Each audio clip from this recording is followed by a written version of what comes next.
Okay, people, when Brother Yusuf come in, let him know that we ready. Is he here? I am here. Oh, okay. I'm sorry. I got the stream going. Okay. Are people here now? Do we start or? Whenever you ready, they was waiting on you. I was trying to make me quick. I'll go I ahead had and turn it the, set the up camera already. on. Whew, what I was trying. Yeah, I had you set up already anyway. You sound like you're out of breath. Yeah, I was trying to get my stuff done, and then we had back classes. Oh, Ooh, wow. you popular here, so I'm trying to. Well, you said Yeah. 7:15, so I'm on time. We got 3 minutes. Yeah. If you want me to start, I can go ahead and start or we can wait.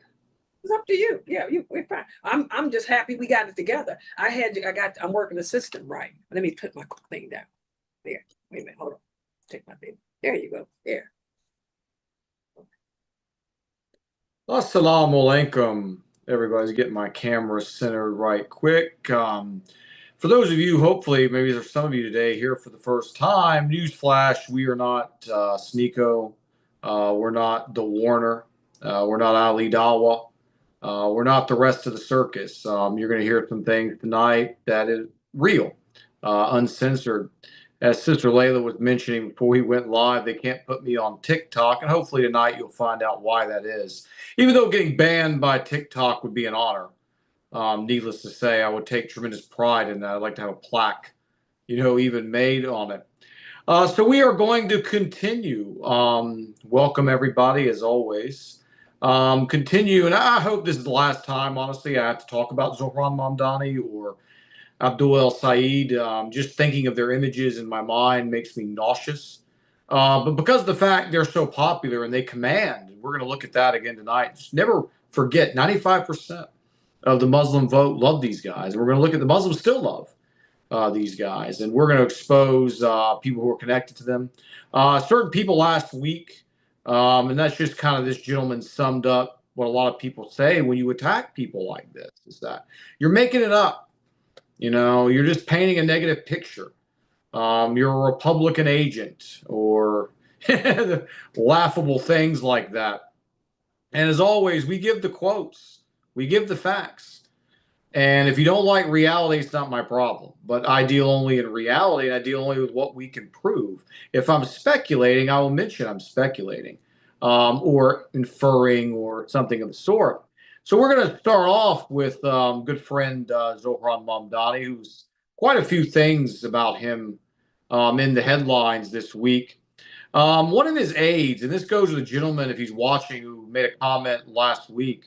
Oh no, you're making it all up. I've never heard anything of the sort coming from Mamdani or his people. Well, Mamdani is a politician. He's very clever, as most of them are. He knows when to say things and how to word them. We went through that last week with El Sayed. We showed how they use code a lot of times to communicate, the agenda and things like that. Well, Zohran Mamdani appoints people oftentimes who say the things out loud that he's never going to say, that he's only going to agree with, stay silent on, or even kind of nudge, wink, wink. One of these individuals one goes by the name of C.O. Weaver. Now, when I broke down El Sayed's demographics last week, I talked about the huge Muslim support that he got, but he didn't win one working class county. He won counties filled with individuals like this, typically white, uppity, liberal, college educated types in private universities, daddy's trust fund money. These are the type of people that buy this very fierce socialist agenda, which is kind of ironic. I guess when everything's given to you all your life, you think this is how reality works. And these policies sound good of the ear. A lot of them are obviously agents, saboteurs. A lot of them are funded by the Zionists. A lot of them have Masonic connections. This woman appears just to be a typical run-of-the-mill, wealthy, elitist college whack job. Well, she famously said, and it's got the rounds this week, and I never actually heard of this where I'd have mentioned it before. So news just keeps coming. All praise be to Allah subhanahu wa ta'ala. She stated, and I quote, "We want," this is the goal, want, "to impoverish the white middle class." So for the gentleman last week, they never said anything like that. He never had racial-based policies. Well, right here, this is his tenant aide. This is one of the person he put in charge of dealing with rentals in New York City. We're going to get into a lot more from this woman. She didn't say she wanted to remove a middle class, which is bad in itself anyway. She said she wanted to impoverish. Take people who worked hard, who earned what they got more times than not, and bring them down to a poverty level. Now, any normal American, this is a declaration of war, 100%. They are declaring war on what built this country. What made America so innovative? In a lot of areas, America's great. A lot of areas, obviously, you heard me for years. America's not so great, particularly with foreign policy. But domestically, until the last 20 to 30 years, America offered something that most nations did not offer, and that was upward mobility. That you could come as the son of a plumber, the son of a guy who put or killed bugs for a living or worked with his hands in a construction site. And the son could go to college, could be a lawyer, could be an innovator, an entrepreneur.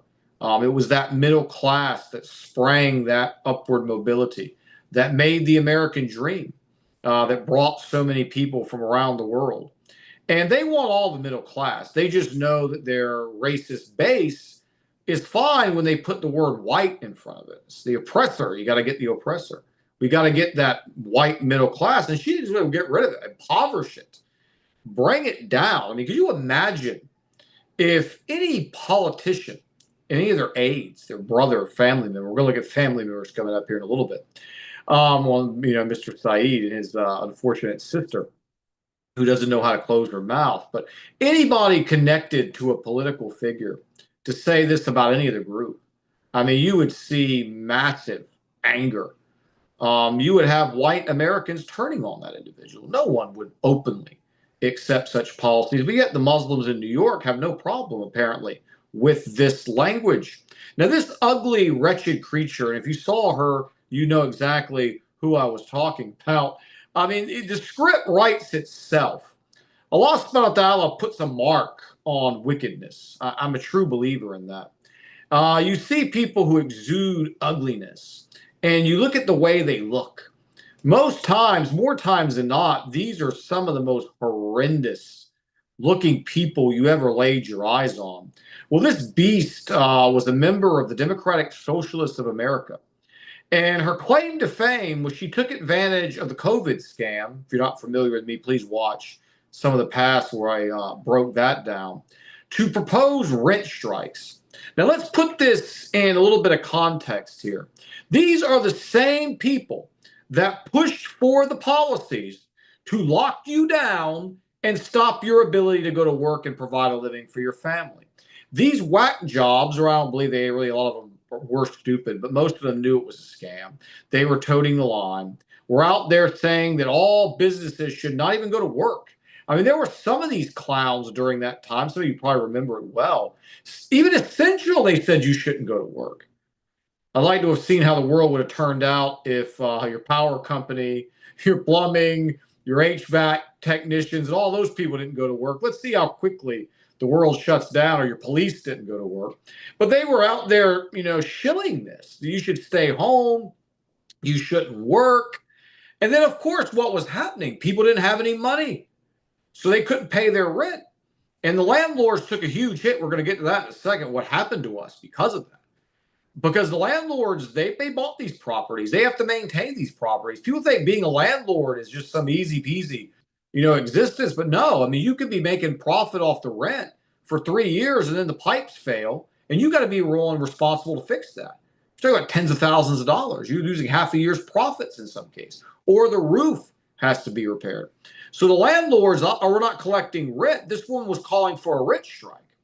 And this, again, was something more sinister, to be intentional here, of why she was doing that. But you're not allowing people to work, and then you're offering as a solution not getting them to work. But no, go on a rent strike. And this is all going to make sense when I mention some of her quotes here in a minute. So this, again, is a step into the direction of what I've talked about, abolishing property rights. They want you on universal and basic income. They don't want you being able to work. They want you to sit at home, collect a check, and be tied to digital banking system where they can control everything you spend, what you eat, how you eat, and so on. She would go on to say that government, and I quote, this is exact words, not mine, not paraphrase, exact words, a sacred right to seize property. And then this is the best part. And home ownership, and I quote, was racist and a tool of white supremacy.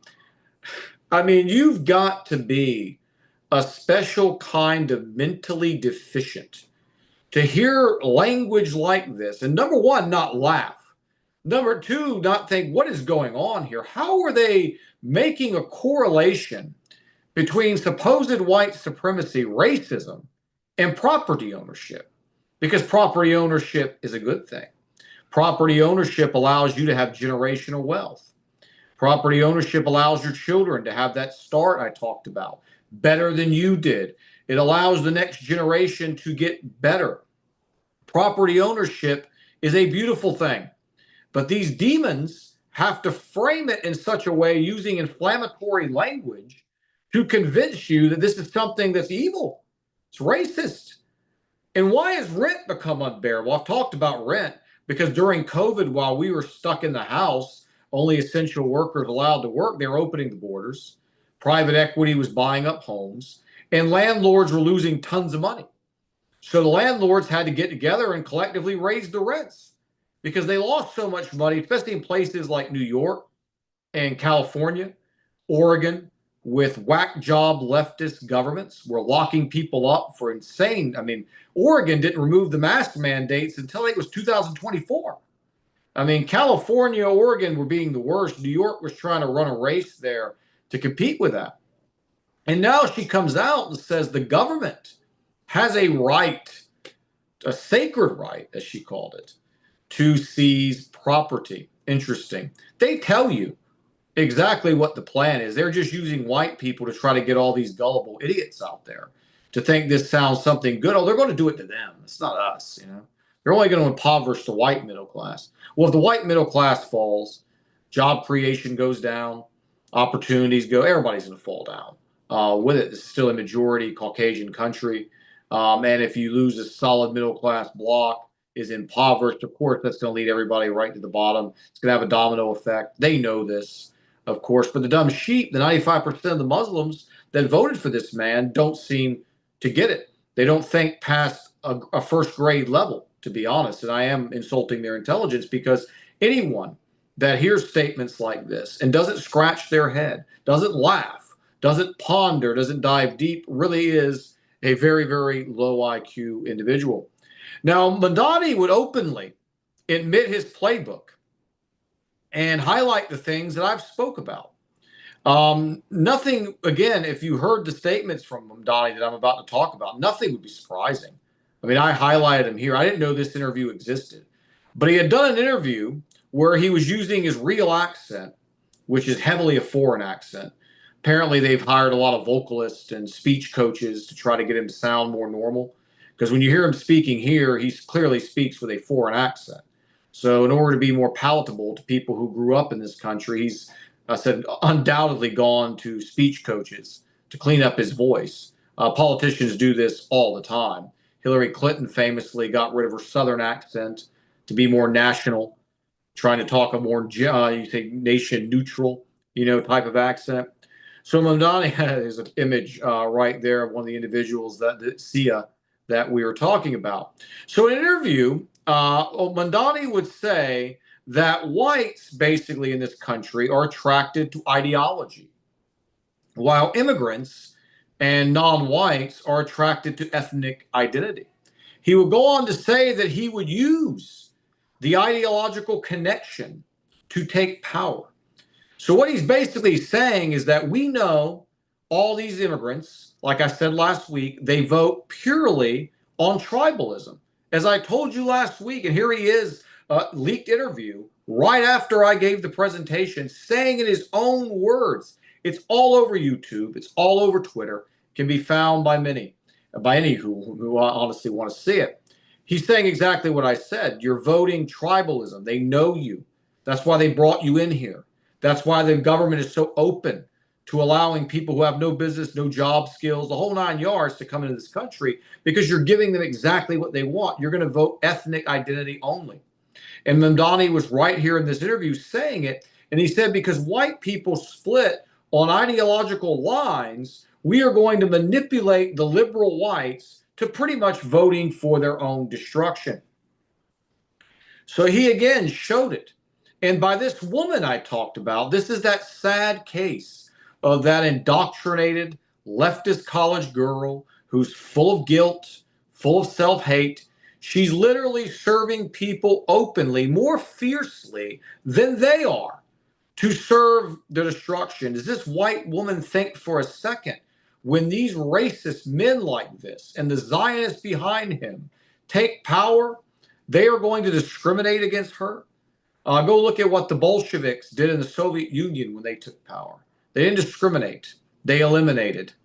And that's exactly what's going to happen to these gullible sheep who continue to go out there and support policies that are signing their death warrant, their own destruction. Mamdani is in an interview basically saying we are going to use the ideology of white leftists as an ally for us to take power. And we're going to use the ethnic bloc that we know no matter what we say or what we do, they are going to vote for me because of my name, the color of my skin, the country of my origin. He knows he can go out there and curse the Sunnah.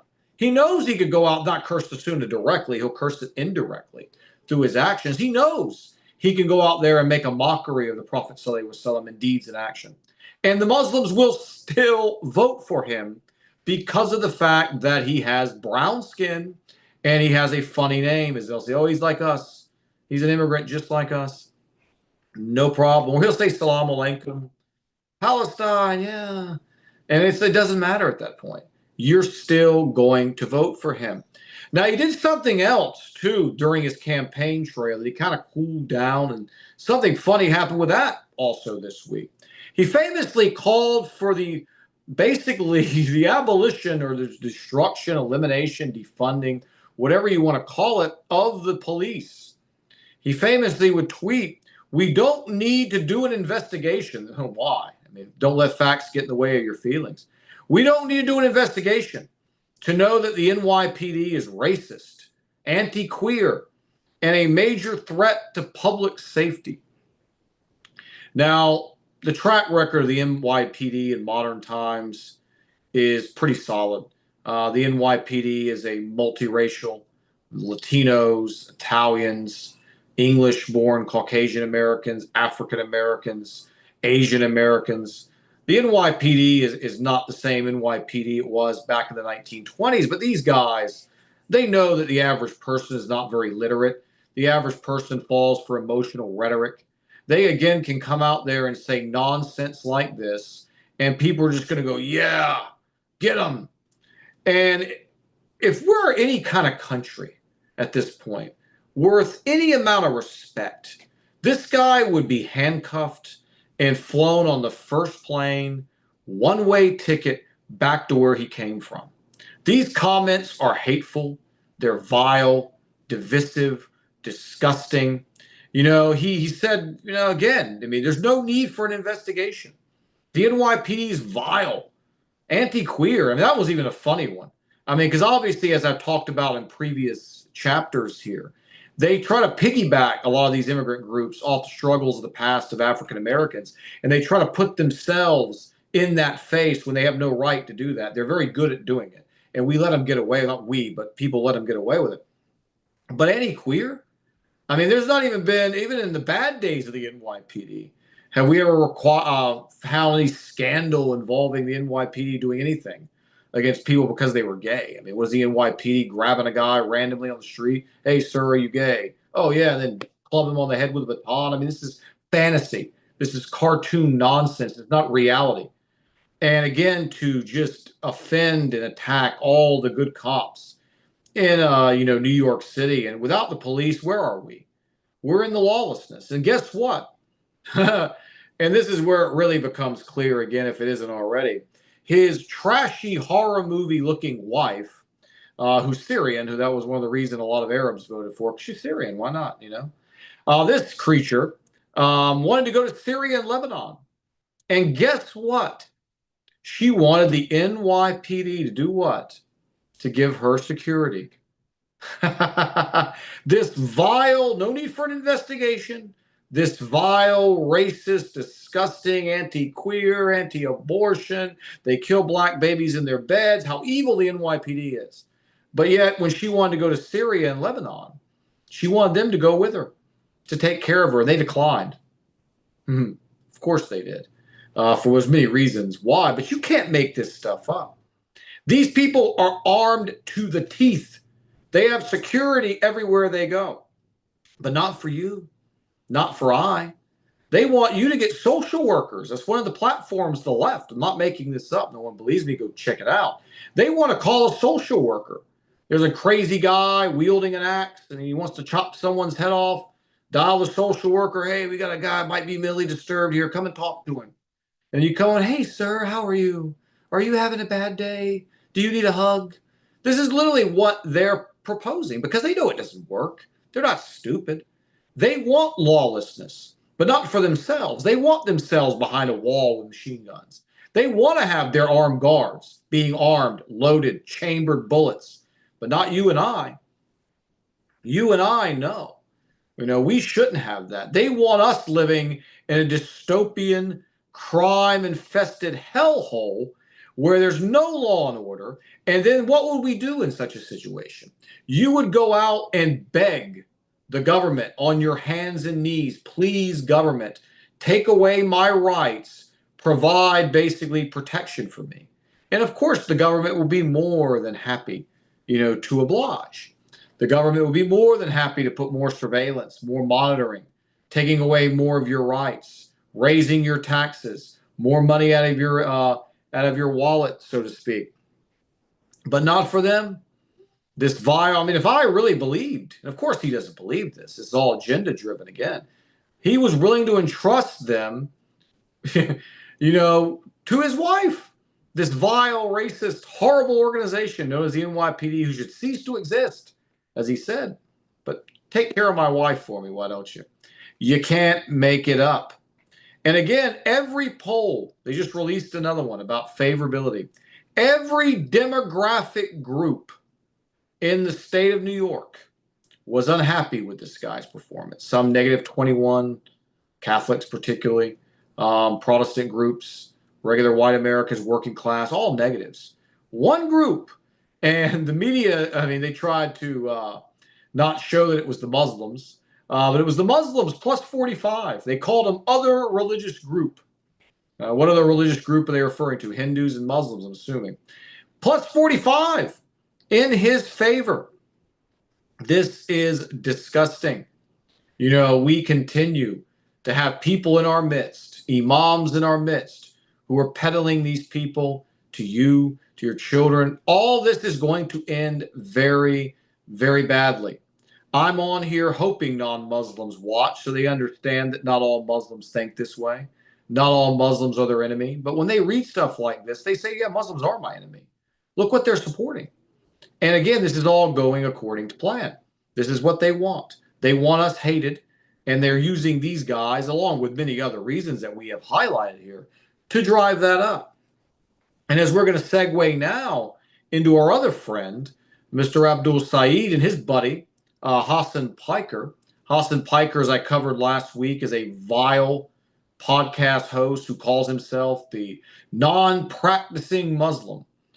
This guy is a Marxist, openly praised Yao from China. He's praised Stalin. He's praised Castro. All you have to do is go look at any of these societies and say, is this something I really want to live in? But Hassan Piker came out and talked about the tenant lady, Mr. Mamdani's prized aide, who he valued her great knowledge and experience. He said, I love her so much, when asked about her comments about impoverishing the middle class. So you have that connection between Abdul El Sayed and, Mamdani again, through this Hassan Piker, who Sayed is bringing out to speak at his rallies. You're inviting a guy to speak at the rally, you should know their politics. And he does, of course.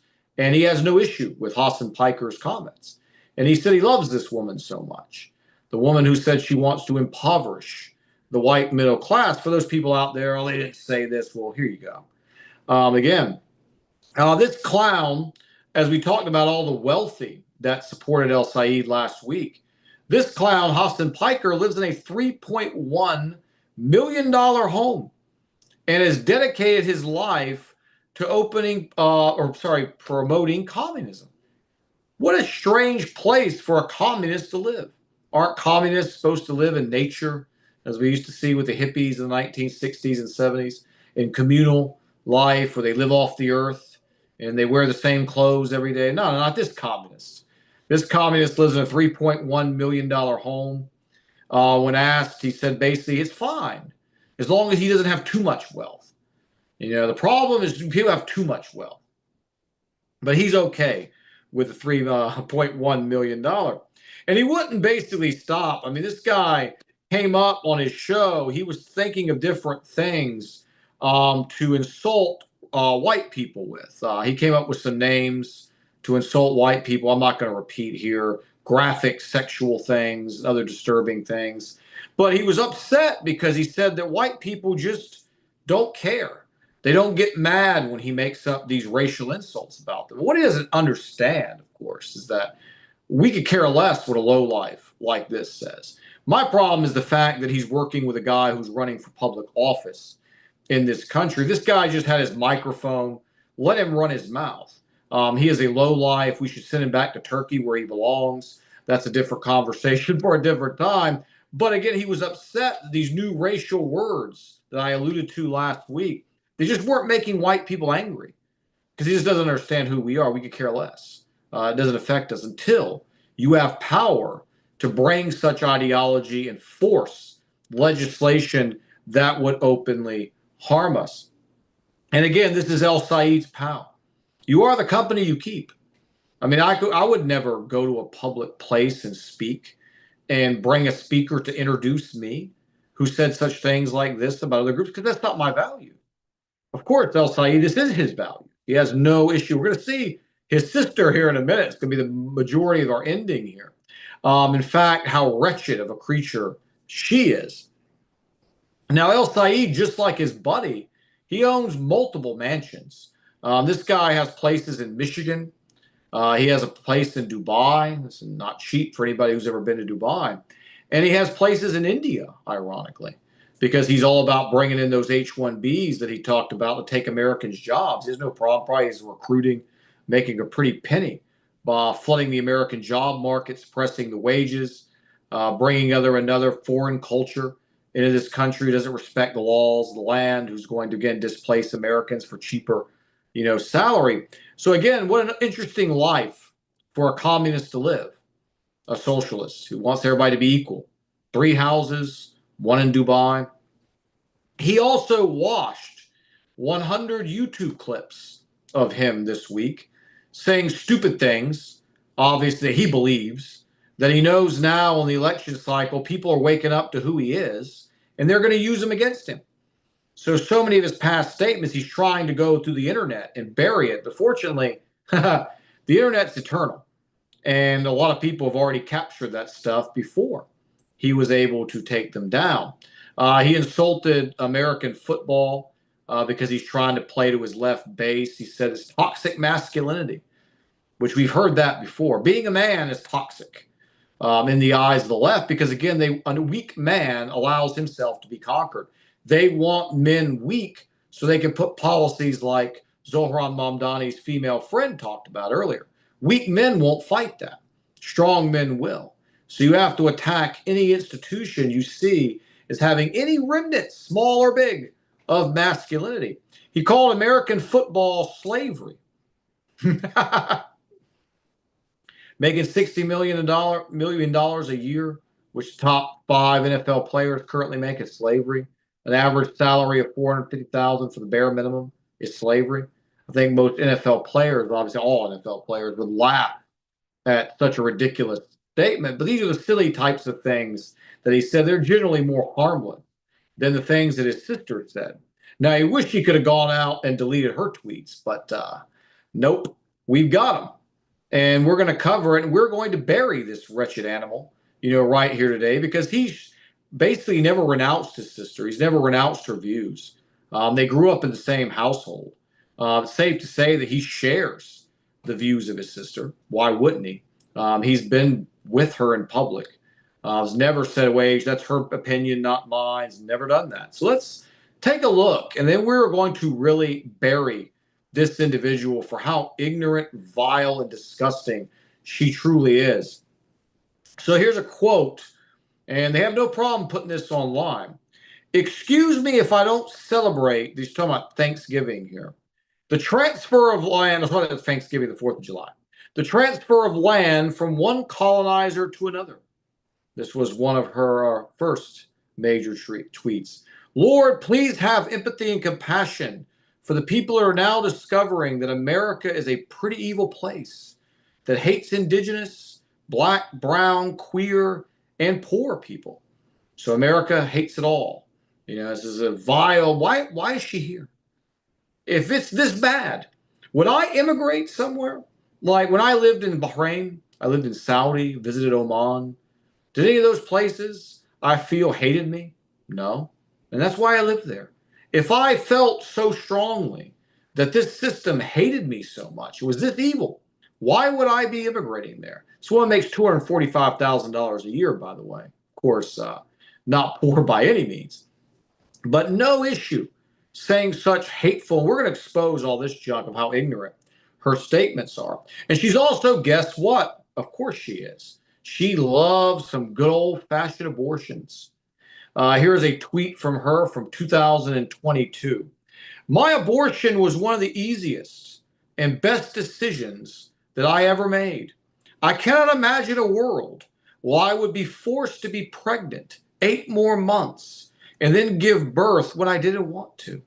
A world where my body was, and I quote, hijacked by a bunch of men. That's what we face now. This was her exact words, can be found online. Let's pick that apart, shall we? Hijacked by men? Hijacked? Men, plural? Was she raped? No.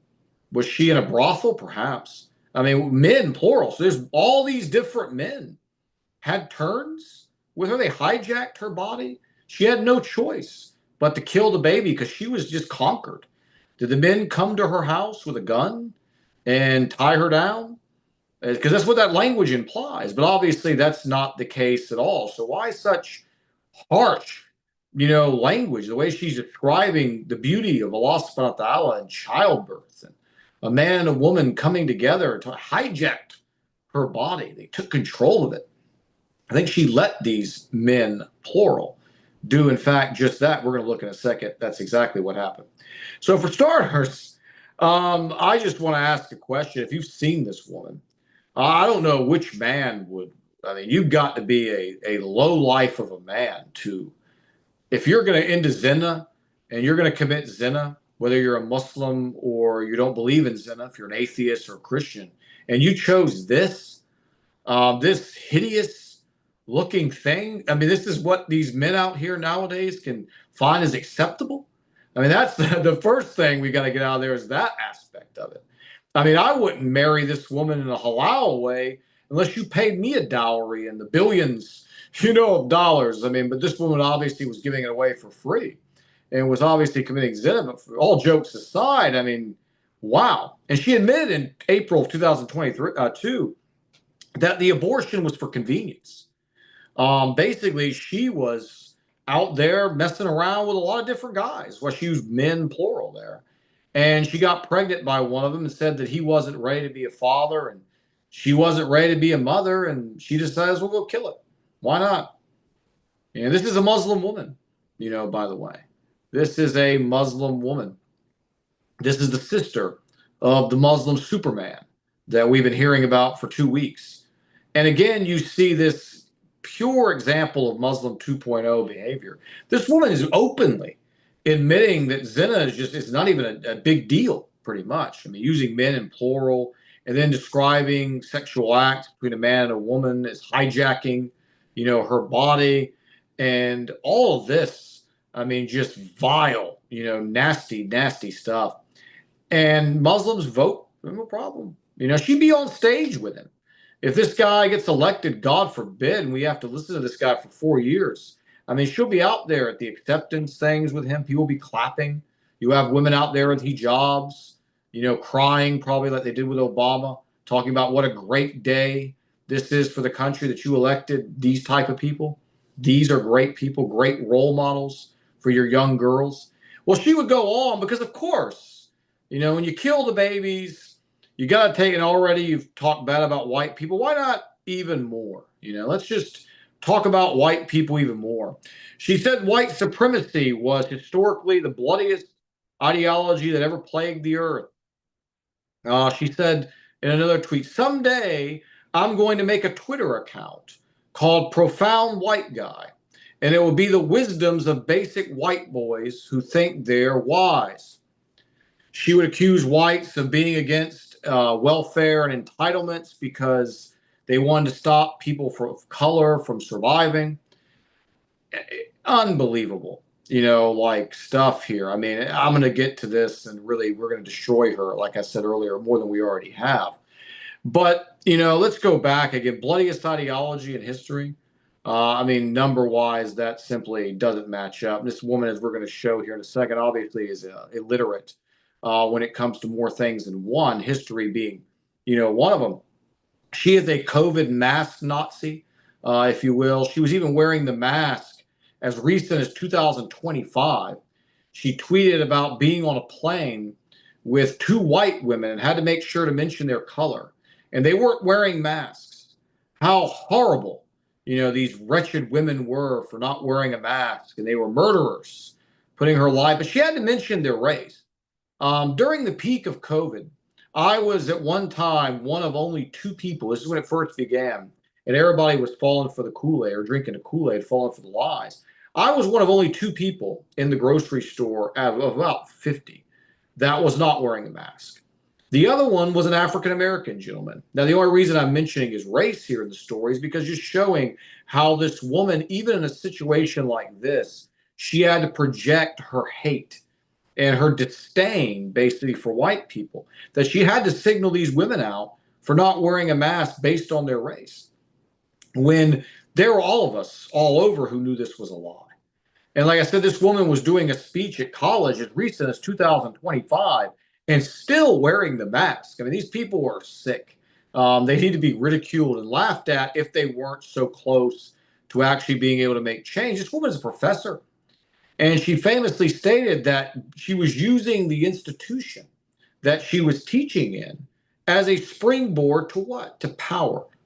That, going back to Zohran Mamdani's quote, they would use these stupid white college leftists against them. They would use them to gain power, and then they would be able to further, their agenda. So since she doesn't know anything about history, because for starters, I'm not going to allow basically an Egyptian to come into my country and call my country racist, call us racist. We're not going to allow that because we're going to go for some facts. We're going to expose some reality. So basically, this profound white guy is, as she liked to call us, is about to teach this wench a lesson, a history lesson. We're going to take a little bit, 100 so odd years back. We're going to look at some reality, everything verifiable in the archives of history. Basically, again, if we're so bad, why is she here? She could gladly go back and live in one of the slums of Egypt. There's plenty of them there. I mean, she could gladly do that, but she's not. She's here. Again, so she liked to talk about slavery and colonialism. They all do. And we're just going to do that. I've talked about colonialism on here as well, but we got to always paint a total picture when we talk about such things. So can anyone out here in their mind guess when Egypt had its last slave? I want anybody there is this very, very wretched creature. So when did Egypt stop slavery? I want everybody to think about that. When did the last slave end in Egypt? Since this woman is here to lecture us about how vile and racist we are and Everything under the sun is racist. When is the last time Egypt had that? Well, I'll give you the answers, and we'll talk about how. In 1877, England, the evil white colonizing nation of England. Now, England has done some atrocities around the world. We're not saying they have not. But let's look at this. England would do what in 1877? They would force Egypt to sign the Anglo Slave Trade Convention. And wait a minute. That doesn't fit the liberal doctrine, does it? I'm a colonizer, the root of all evil in the world. Without white men, the world would be kumbaya and peace, according to these people. They forced this poor Arab country not to import more slaves. That's what the Anglo Slave Trade Convention was about. The agreement made the importation of slaves, and where were the slaves coming from to this lovely, lovely woman? Well, guess what? They were coming from Sudan and from the Red Sea. This became illegal under British rule. So wait, were they in Egypt possibly enslaving people based on their race? Interesting. I wonder if this woman is going to give a talk at the university about this very, very important historical fact. Or is she going to try to beat these liberal, wealthy college white girls like the one we highlighted earlier over the head with this nonsense, so they go and they serve their agenda to take power here and impoverish us all? So in 1884, it would go on 7 years later, the agreement would stop all. So first you stop Sudan, Red Sea illegal slave trading. These were still bringing fresh slaves in. Egypt was in 1877. The United States ended slavery officially in 1865, but stopped the importation in the early 1800s. England would stop slavery before the United States. In fact, the United States, we had people dying in this country. John Brown's famous raid to make sure that African Americans were free. He was executed by the Southern government of Virginia for trying to get such a slave revolt and liberation going. So while the United States was doing this and England was doing this, her people were still importing slaves from African countries. So 1884, they would stop all. So this spread out all over to all countries. Importing of slaves became illegal.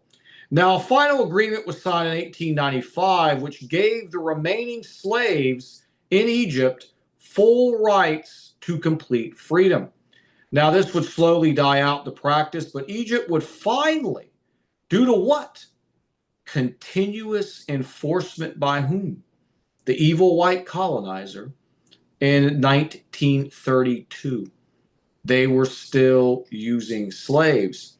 So let's break it down further for this lady. Let's continue the history lesson, shall we? Who were the Egyptian slaves? We already know the Sudanese were some of their favorite targets. South Sudanese. They were forced to work in the fields in agriculture.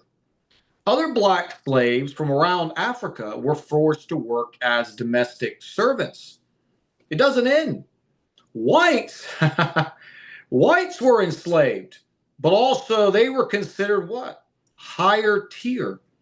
So enslaved white women from the Caucasus, the land of my ancestors on my father's side, they would serve as concubines and sex slaves for the Egyptian elite. So do I detect a hint of racism here from her people? Possibly there. Now, does America have a racist past? Absolutely. But we don't deny it. We healed it. We're moving forward. We're trying the best we can. This woman here completely denies it, lives in denial, comes over here and attacks us as if we are the great Satan when it comes to this, while we have a track record in her land that is much, much worse and much more recent than what went on here. So white slaves, Egypt didn't discriminate, but they said white slaves are better than black slaves. So isn't that racism? Like, they asked that woman to answer that question, or anybody who defends her to answer that question. So the white slaves were reserved for the elite. The black slaves ended up in the field. They ended up being domestic servants, cleaning houses and doing things like that. So again, they had slaves being put into positions based on race.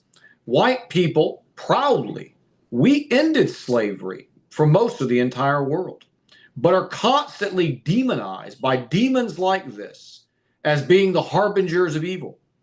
If it wasn't for these evil colonizers, again, Egypt would still have it. Now, I've always on here, we've talked about horrors of colonization. We've talked about, I'm very total here, in my picture, but let's talk about reality. Let's not sugarcoat things. Let's be consistent. We attack one group of people, we're going to attack the other one. All human beings have done horrible things to other human beings during our time on this planet. Generations past, generations in the future. But good deeds need to be focused on too. You can't leave it out. And for an agenda, which is clearly an agenda, she's doing it. And again, it goes back to that thing. If I knew, how bad, this place was, how evil these people supposedly were, if she really agrees with that, why is she here? Why are any of them here? Trying to basically take power and take our resources and put us in an inferior position. They're open. We've got the quotes. We've got what the aides say. All this thing is basically trying to whip up some cultural race war in the United States because that's what the Zionists want. They tried it with white and black for years. It never worked. We never got closer over time. They tried to whip it up again in 2008 when Obama got in, when race relations were at all-time highs. In the 2000s, they sent Obama in here to try to whip it up, with all the inflammatory things he was saying. They sent Donald Trump in later to try to whip it up some more. They sent the George Floyd fiasco to try to whip it up some more. Now we've got these guys coming in here from foreign lands trying to keep it going, trying to whip it up some more. They couldn't get the result they wanted from white and black, so they're now trying to do it in this way. And she also went after the very cliche stolen land narrative, which is so tiring and been debunked time and time again. I'd like to ask her, since she does claim to be a Muslim, first and foremost, what's the Islamic stance on paganism? I'd like her to answer me that, or anyone who defends her, or people like her with these viewpoints. What is the Islamic stance on paganism? First and foremost, that question being out the way. Number two, these Native American tribes here in the West, present-day America, were warring with each other. They were killing each other, selling each other into slavery, committing human sacrifice. They weren't over here living again in a utopian world where they were sharing the land equally. That never happened. You had a European group came over here and took the land from them. This has happened again throughout all human history. Is it right? No. But it's happened. Every group, Arabs included, have engaged in this. The Mongols from China have engaged in this. Japan had their imperial agendas. We saw all throughout South America with Aztecs and Mayans competing for land and territory and engaged in human sacrifice. But these were pagan societies, warlike societies. They were not some innocent victims that the left keeps on doing to try to whip up guilt and say that this is an illegitimate country, that people here are illegitimate. And the reason they're doing this is because if you can do that, you can strip the identity of those people. You can then make displacing those people, like we talked about earlier today, seem palatable. Ultimately, they want none of us to have property rights. They want none of us to own a home. It's racist to own a home, as Zohran Mamdani's aide said. So they have to, again, delegitimize the people here who are American citizens, who have ancestral lineage going back 400, 500, 600 years. And this is another one of the many ways they do that. You can look at any boundaries that are drawn out on the world right now and say those boundaries 2,000 years ago belonged to someone else. They were gained in conquest, war, people died. Is it good? No, but that's the reality of life, unfortunately. Now, she will be one of the reasons for his downfall if they don't rig the thing. He has no chance. This stuff just keeps coming out. You're going to have the Muslims are going to continue to vote for him. Obviously, as we talked about, they still love Mamdani. They've almost had a year of that. They still sing his praises. But he is actually the first Democrat in this century, so we're talking about 26 years now, that's actually behind 4 points in a CNN poll in the state of Michigan. That's big because CNN is a leftist platform pretty much. I mean, everything on CNN. You could have looked when Donald Trump beat Hillary. CNN would have polls in states that Trump won easily, having Hillary winning. So for him to be down in a CNN poll shows he's down big. The majority of people are rejecting this. That is the good news. Obviously, the racial politics, the racialism, the filthiness of these people is being rejected by a good portion of Americans. But what I'm fearing is that the more borders stay open, the more and more of these people come in. Like Mamdani said, the tribalism, if it's not addressed in the Islamic community, eventually you're going to have people like this taking over power. And when they do, it will be a nightmare, for everyone, starting with my group, obviously, as they've said very openly. But it's going to spread to all the different members, of society. And it's going to be, because, again, Hassan Piker, who was his heroes? He named them. Mao Zedong, Joseph Stalin, Fidel Castro. People can look at what those societies look like and ask themselves, do I want to live there? North Korea. Do I want to go there? I mean, all these immigrants are coming here to the United States, but then hating the United States and wanting to change the United States. It's psychotic behavior. And again, from the Muslim community, it's even worse, because we highlighted, again, multiple times this week, last week, and prior weeks, their abortion stances, their stances on racism, which is banned in Islam, their hypocrisy, their lack of morals, committing zina openly, saying that men, plural, hijacked her body when she later meant these were legitimate consensual relationships. This stuff, again, being normalized. Well, Zohran Mamdani's like that, or, Abdul El Sayed is like that. His sister, she's a strong Arab woman. She's in the university, and she's having abortions. Why not? It's a fun thing, as she said. And they just passed in more states now. I think it's 16 of them, not 16, 17 states now where you can kill the baby right up until the birth. I mean, the baby's formed. I mean, it's always a life, from Allah. But I mean, right there before birth, they're killing the babies now in 17 states. And they have no issues with this. She said this is a beautiful thing to have that right. So to wrap it up, I wanted to get these people in. Hopefully next week we'll move on to some others. I think we're closing the chapter tonight, the final evisceration, if you will, of these people, because people want to defend them. And what I've shown tonight, again, you can't defend them. Their lack of knowledge of the world, their lack of knowledge of history, their closeted racism, their open bigotry in some cases, their not even understanding of basic history. The agendas are clear. Hopefully everybody got what those agendas are, again, more further emphasized this week than even last week, where I think we did a pretty good job of doing it then as well. So opening up for questions and comments as usual.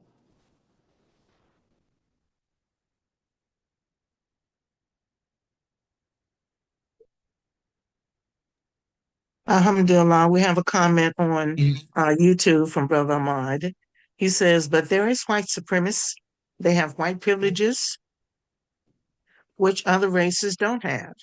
In the US, in during 1970s or 80s, it was worse for people of color, specifically African Americans. Mm-hmm. He says, this is good, Brother Yusuf. Alhamdulillah, we have a comment on. Finish the comment that he made. He was saying they were treated. You can't say white people ended slavery. Those people had to fight them in order to get rights. And those European white countries have looted African countries. He says, I don't think white people faced this thing in the 1980s.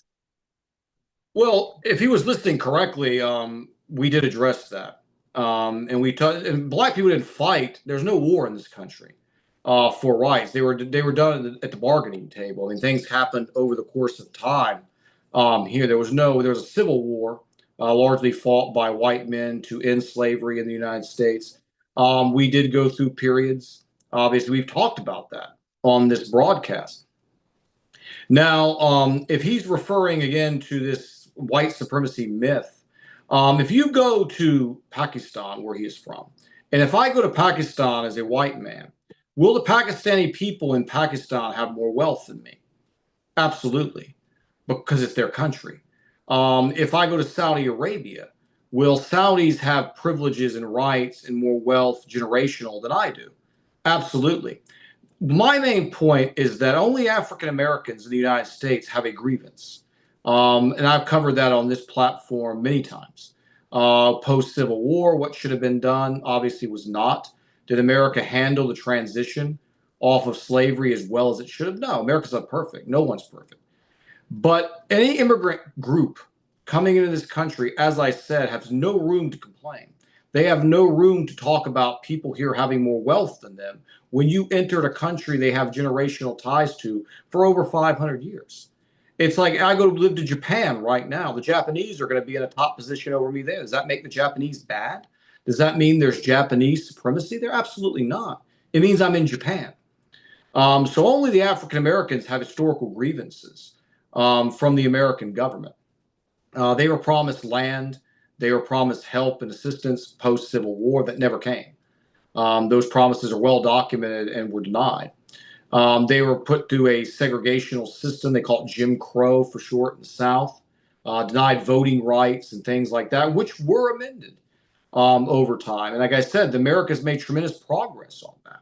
But a lot of the countries that these people come from who criticize the United States were still dealing with much more racism, which is one of the main things I summed up, than we ever had here, and still have it, and come in here with an agenda. They're not basically doing this because of love. They're doing this for power. They're doing this, as I've highlighted, for a clear, calculated agenda. Exactly. And stop playing that. Exactly. Thank you, Brother Yusuf. I don't want to hear that crap. Exactly. They come in here and try to use Black people. And Absolutely. They don't give a jack's crow about Black people and they struggle. In fact, they racist against Blacks themselves. Yeah, exactly. And we showed that today with this lady with the history of Egypt. Egypt has a history of racism against Blacks, but where do you hear the liberals and still got it? And they hate Black people. Hello. Thank you. I don't want to hear that crap either. We have to have an open dialogue. And the problem with white reverts in the Muslim communities, they're typically afraid. And they sit in the back and they just act like a punching bag when they hear all this nonsense. I remember one time in our masjid here, is one of the reasons I stopped going to the masjid here. I've talked about that. It's probably so long ago, a lot of people don't remember it. They brought a guy into the masjid who was spewing off all this white supremacy nonsense. And they called me and told me, we wish you were here because, you know, none of them had the guts. The white reverts in there to stand up to this. And they knew I would have, but I didn't know he was coming, or I would have been there. I would have gladly gone in there and publicly humiliated this individual. But he was an individual of Indian origin and an immigrant, not even here more than 10 years. And he's trying to whip up the Muslims to hate white people in the masjid with the same tired rhetoric, trying to piggyback off the struggling of African Americans in this country and tie himself to that agenda. It's like, you have no right to do that. You didn't suffer here. You came here voluntarily. Exactly. And that's what Obama did. Played on that bull crap, and he did more harm to African Americans and people than anybody else. Take that crap. That's why as Muslims, we got to understand our allegiance is to Allah, not to no race, no color, no creed. I could care less about that black man, white man crap. I'm a Muslim. Absolutely. My allegiance is to Allah, to the religion of Islam, not to no race, no color, no creed. People need to get past that garbage and get El Wallah Wal Bara together. Take that black man salute and throw it to the garbage. Hello. Because long as you keep that slave mentality, you're going to be manipulated, walked, and abused by the kuffar. Your allegiance is to Allah, to the Prophet Muhammad sallallahu alaihi wasallam, to the Muslims, no matter what color they are, and to Islam. Take that allegiance to that tribalism. Long as we keep allowing people to play on your history that you don't even know. Yeah, exactly. She said, as I pointed out today, the woman didn't even know like Obama basic history. Yeah, we don't even know, but African Americans don't even know their history. Get out of here with that crap. Take that crap up out of here.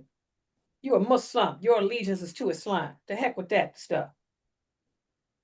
And again, colonizing, as we've covered on this platform before, it's like evil behavior is across the board. Exactly. No race has a monopoly over evil behavior. And the left, because again, they want white people's resources, particularly the Zionists in the West, they made white people the punching bag and tried to unify all these groups. But you don't see them doing that for the Chinese. You don't see them doing that for the Japanese. You go to China, there's tons of wealth in China. But you never hear the Zionists and their puppets like this woman going out and talking about Chinese imperialism. Look what China's doing in Africa right now. People want to get educated on the abuse and exploitation that's going on in Africa now by the Chinese. Will I come out here and say Chinese supremacy and China's supremacy is the worst thing in the world? Chinese people are dogs? Absolutely not. You know, because I know the Chinese government's different than the average Chinese citizen. There are good people in China, there are bad people. There's Muslims in China. You know, it's like, but these people want to signal out my particular ethnic group, and I'm not going to sit and let them do it. You know, it's like, especially with lies. I mean, you're just making up stuff, just completely lying, you know, not representing history accurately at all. Only an American can a Pakistani or a Egyptian or somebody that wasn't that can come here and run for your president. You sure as heck can't no American go and run to be the governor of Saudi Arabia. Be the no, I mean, you go to allows Egypt, run for public office as a foreigner and see what happens. Yeah, only America allows that stuff. Yeah, that's stupid. That's why the Prophet Sallallahu Alaihi Wasallam said their laws are for them, our laws are for us. And these people are ignorant. Yeah. We ain't supposed to be partaking in this political stuff at all anyway. This ain't for us. We're Muslims. We're not supposed to be running for office here. We're putting our allegiance to some Kafir man-made constitution. But these people, you know, these people are crazy. And then with socialism, you're putting your allegiance in a Zionist Karl Marx. I mean, before Zionism was a term, Karl Marx is obviously a Jewish supremacist. And his ideology is what these people were promoting. It's what Mao followed. It's what Stalin followed. They sold Islam. Yeah, these people crazy.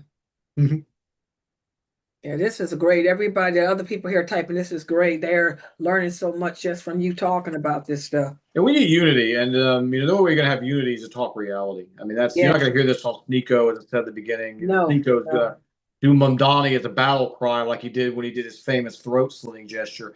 And these guys are making us hated again, because part of my mission is to branch Islam out to people that look like me, to white America. And it becomes increasingly harder when I go, oh, you're what that Mamdani guy is. And I've had someone say that to me recently. Oh, that's what Mamdani is, isn't it?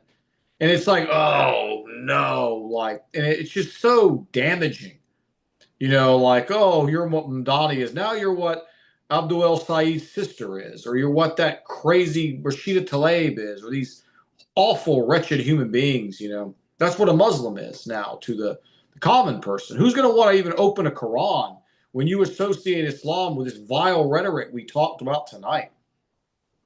Yeah, brother Eman, be careful what you see about America's so-called history. America ain't got no history. Most of the stuff you see about America is a bunch of lies. Like you see in this website, most Americans don't even know their Constitution. Like you can see, most Americans don't know that the preamble is that of America. They don't know that we can't even be a lawyer here. That they don't know why a Muslim cannot even be a lawyer. Because you are upholding to put the American Constitution over any religion. They don't know that that's their Constitution.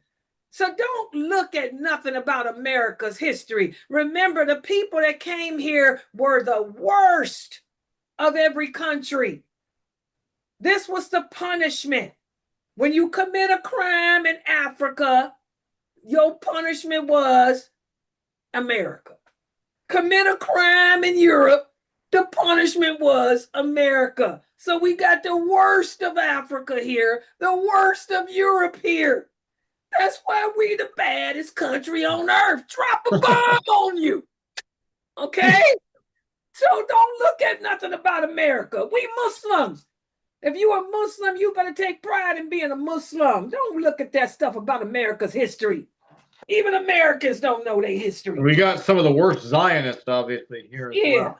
Recent Care times. about that crap. It's all about Allah and the hereafter. Who cares about that?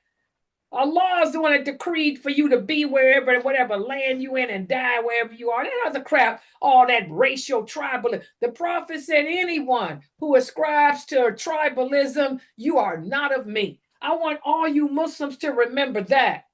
The Prophet Muhammad said, anyone who ascribes to tribalism, you are not of me. Y'all got to get all that racism and flags and all that stuff out of you to be a believer. Who cares about that? Just to show, when I lived in the Middle East, I remember there was a TV show that came on. It had Arabic language only, but subtitles at the bottom. And I just left it on for a few minutes. And it was the story of a Palestinian family coming to America and immigrating. And they opened up a store. And then you know who, those evil white guys came in and just destroyed their store because they were Arab. And I remember when I watched this, I laughed. I was like, this is such, it's like what you'd see from the Zionists in America. And I actually went off and on for days trying to find from local newspapers of any similar incident to that ever happening here. And I couldn't find one case of a white guy, group of white guys, or white guy singular going into an Arab-owned store and destroying it. But that was the imagery they were sending. I mean, I had people coming to me when I lived overseas and saying something like, what?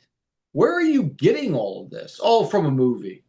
You know, or from here or from there. I'm like, oh, you're getting your history, your life from a movie? Well, I saw a guy in a movie wearing tights and underwear and a cape, flying around town and bullets bouncing off his chest as well. I mean, I've seen a lot of things in movies. The But they people would that take this slander as, me are African Americans. Y'all know that. Who the people that slander Layla Nashiba? Not the white people. The white people fear me. It's the black people that's always calling me names and bothering me all my life. I don't want to hear that crap. I am not. I care. It's the African American people that keep bothering me. So what do I care about that crap?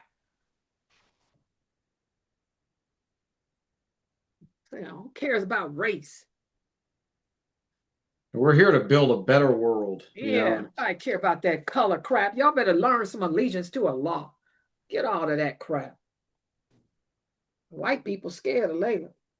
They are. They scared of me. I ain't never had no problems. It's the black people that I'm always fighting with, trying to destroy my marriages, destroy my website, slander my character, call me a Wahhabi. I go through all that from black people, not white people. Are these black Muslims? I don't know what they are. They African American. They call Rhea. Sufis. I've never met an African American Sufi. That'd be a first. That's what most African Americans are, to be honest. Oh, wow. Yeah, in the masjid here, if you have any Sufis, they're typically like the Arab types or from the Stan countries. That's usually what the ones I've seen the most. Yeah, I'm saying. So I'm not into that race stuff. I've never been into that racial crap because I've never, I ain't accepted by nobody. I'm all about Allah and Islam. I can't stand that racial crap. The African Americans are the ones that treat me like dirt and always have all my life. So I'm not into that. They the ones that I got to contend with on my website too.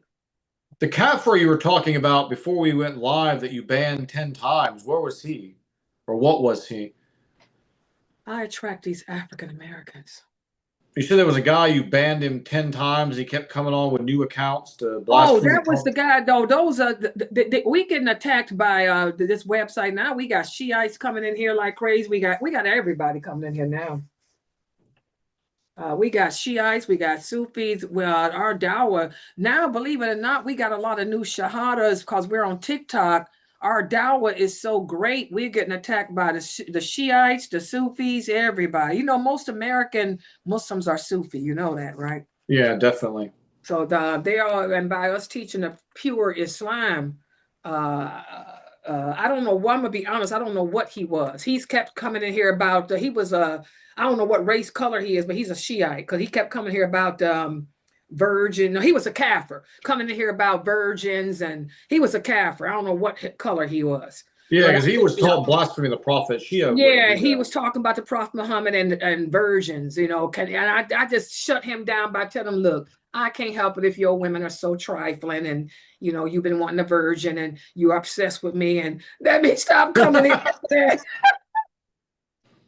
Yeah, the Shia would talk about, curse Abu Bakr or whatnot. They wouldn't go Oh, after. they talk about Aisha radiallahu anha so badly. Oh yeah. Yeah.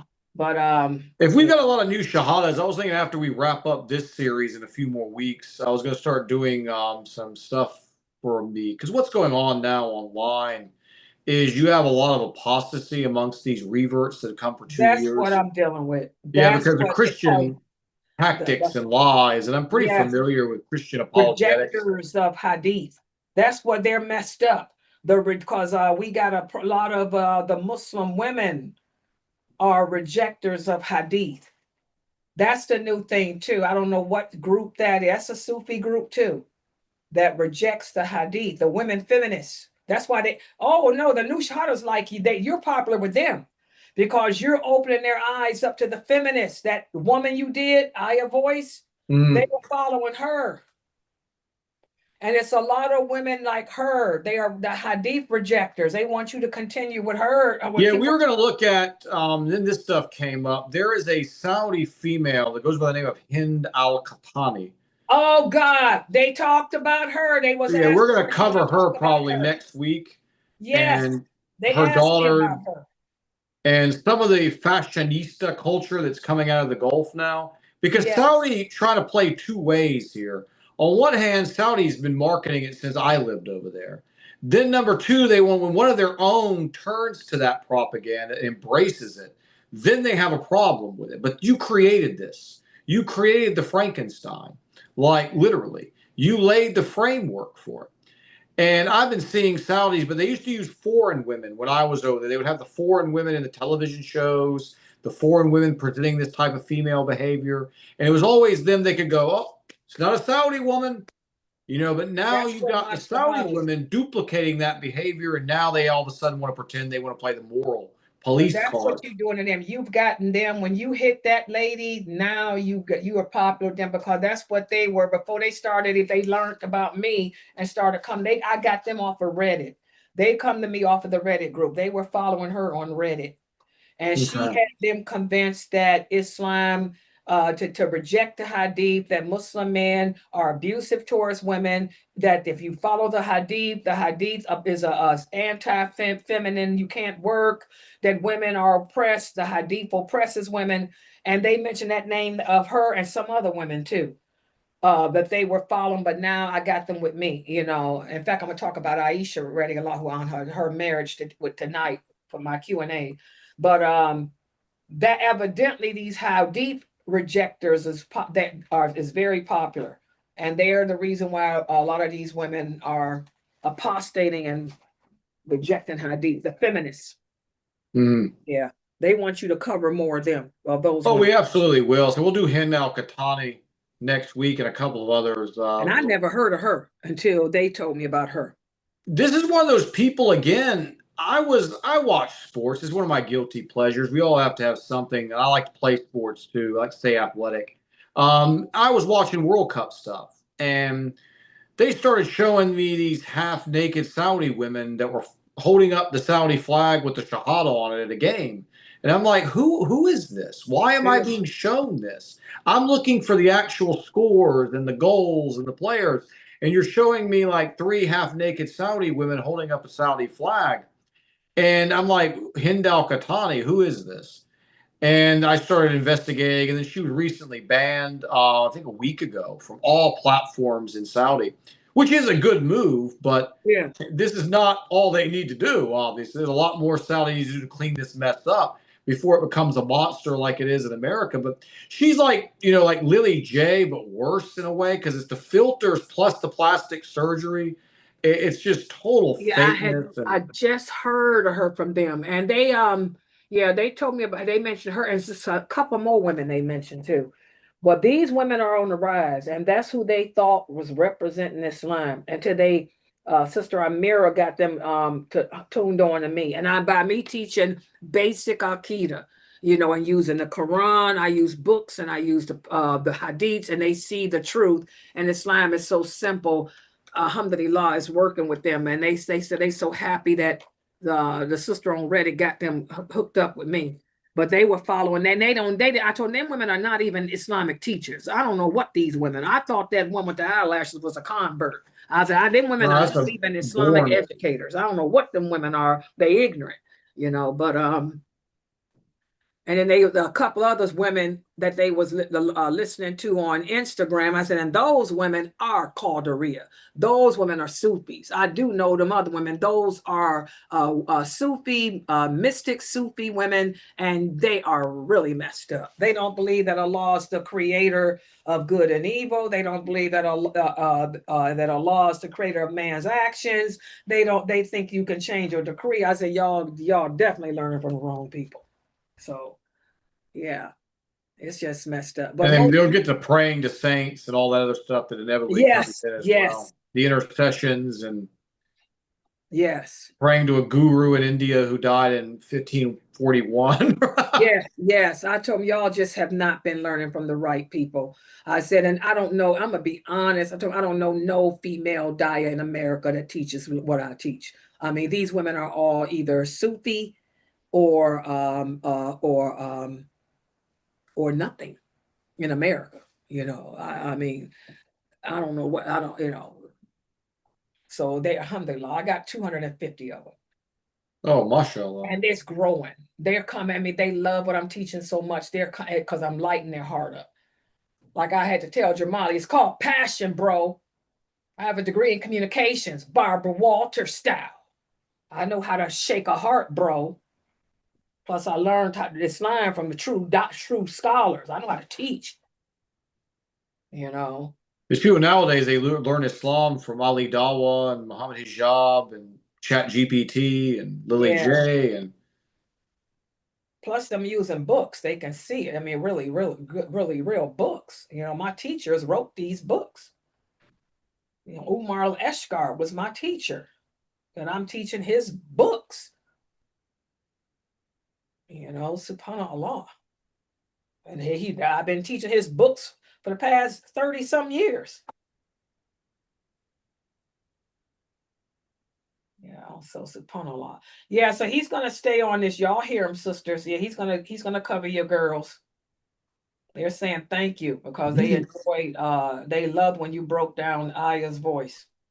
Yeah, I enjoyed doing that. Just like this woman tonight, vile people, I don't know, it's just something I think I was born to do, like to bring them down to earth a little bit. Aya's voice was more problematic than this trashy woman we covered tonight, because this trashy woman don't even wear a hijab that we covered tonight. I don't even say her name. I don't want people even to give her attention. It's just a way to put her up on the screen. Aya's voice still tries to wear the hijab and still tries to pretend. So she's actually more dangerous. Well, it's off her head. She got it halfway off her head now. Who, Aya? Yeah, it's halfway off her head. And she still pretty soon it'll be all the way off. She doesn't wear a baya. She got her breasts and stuff out. She might as well take it off. What's the point when you're showing your breast and everything else? Yeah, because now I've noticed, and again, I don't know why I get sent this stuff. It's like on my Twitter, because I guess because I look up Islamic content, they're like, oh, here you go, watch this Islamic content. It's like a new trend now in Saudi. It's like women in niqab, but then they open up the abayas. And they open up the abayas on their top area, on their bellies, and it's just like, or they show their legs. What Islam was speaking about, women are dressed but still naked. You're showing your breasts and everything else. What's the point? You know, your breasts stuck, or they getting the boob jobs done, you know, and they getting booty touches. You know, what's the point? If you should, like, you're dressed but still naked, you're showing all your body parts. What's the point? You might as well just take it all off. Well, they'll wear the niqab. Their father don't know it's them, or their brothers and sisters and family, and then get the attention and the likes from an anonymous account. That's what it is. You're right. Yeah. But but I see it because I've been looking at her latest string. It comes up, and I'm like, she got half her hair out in the front, and then her breast is out. And she got the straight, like the blue jeans, Levi jeans on tight, where you can see her belly button in one of them. You And know, she'll play like some of the most disgusting, vile rap music in the background with horrible language as well. Like, that's why I thought she was a convert. I didn't know that she was a born Muslim. and we'll talk about that too, which is what a lot of these influencers have done, which is the marrying of hip hop, rap, vulgar culture with Islam. The Warner, you see a lot of these guys. There's a guy called Dr. Malik who's very big in the online Muslim circles, is a former rapper. They're bringing that in, this kind of unification, but there's one of the many ways of the Muslim 2.0 agenda of tying in hip hop, rap, urban, vulgar culture with Islam. Yeah, and the sister here type too. A lot of these women are married to non-Muslim men too. She said that's another thing too, and that's why they didn't know that that was haram until I told them that too. Oh, you see this a lot in Europe. Yeah, that's what she said a lot, because this was sister said she's in Europe. That's what she said. A lot of Muslim women marry Kafir men. Yeah, the families apparently just think, oh yeah, okay, all right, yeah, no problem. Yeah. Well, that's what that politician here in America did. Her husband's not her. She married a white guy. He's not Muslim. Yeah. The Ilham chick, sure, he's not a Muslim at all. And that's what for Brother Amwad earlier when I was talking about these people, they'll curse the white man on camera because they're trying to win over that immigrant vote for the agenda. But she goes to bed with a white man every night. Right. I mean, yeah. And she's African. She's Somalian. Yeah, she's Somalian. So she's obviously she likes white men like her. So they ain't too racist in the bedroom. I mean, but yet on camera, you know, she hates us. But behind closed doors, she loves us. Right. Right. Okay, guys. All right, we're gonna make sure you guys put his video, his shorts go. And by the way, like I told you guys, by the way, I want to tell you too, Brother Yusuf, Mr. Man is our AI robot that I pay for. He answers all the comments are made by him. So when they try to argue and debate, they argue with Mr. Man, our robot. But I do have to go behind him sometimes because I don't like when they be calling our prophet sallallahu alaihi wasallam bad names. I have to go and block them because he doesn't block. He'll just put a remark. He's a robot. But yeah, he's the one that answers all the responses because I have to pay. I pay $150 for him each month. What are they blasting the prophet for? For Aisha? As usual? Is Aisha, is that their favorite attack? That's like their number one. Yeah. Aisha radiallahu anha, they attack her more than anyone, but your shorts, they attack like crazy, and they've been attacking Sheikh Atlee since I've been putting his out. But I like how Mr. Man responds. He responds so intelligently to them. He makes them look so stupid. And they'll come back and respond more, and he just answers them back real politely. Yeah, I don't even read the comments. If they're more than willing to come on here and ask it to me live, and we'll deal with them there, Oh, they're cowards. They won't do that. I've told them to come and join the Zoom, and they won't. They never. These are cowards. The internet is filled with cowards. Yeah. All right, guys, let's log out because we got to make salat. Yep. And don't forget my Islam Q&A is at 9:30, and I'm going to answer that question for you new shahadas about the marriage of Aisha radiallahu anha. And I'm going to give y'all a brief history lesson on how it was in the 6th century. In the medieval period. Subhanallah. All right, so make sure y'all join us. Yes, he's going to continue it, sisters. Yeah, I'm here every week. Yeah, he's going to stay on this topic. Yeah, they say, stay on it because there's so much more to talk about. And we'll go after the Christians in due time as well, and the attacks that reverts are inevitably going to hear. Because most Christians in real life copy the Christians online. So you're going to be hearing a lot of challenges in your journeys, and inshallah, we'll be here to prepare series also in the future on that. And y'all can feel free to join the Zoom room too. You new shahadas, y'all got the link to my Zoom room. Yeah, you can come in here with Brother Yusuf. Yeah, if y'all want to, with comments to get on the mic. Okay, well, let's log out because I know it's time for salat. All right, subhanakallahumma wa bihamdika ashhadu an la ilaha illa anta astaghfiruka wa atubu ilaik. See you guys at 9:30, inshallah. This was really good.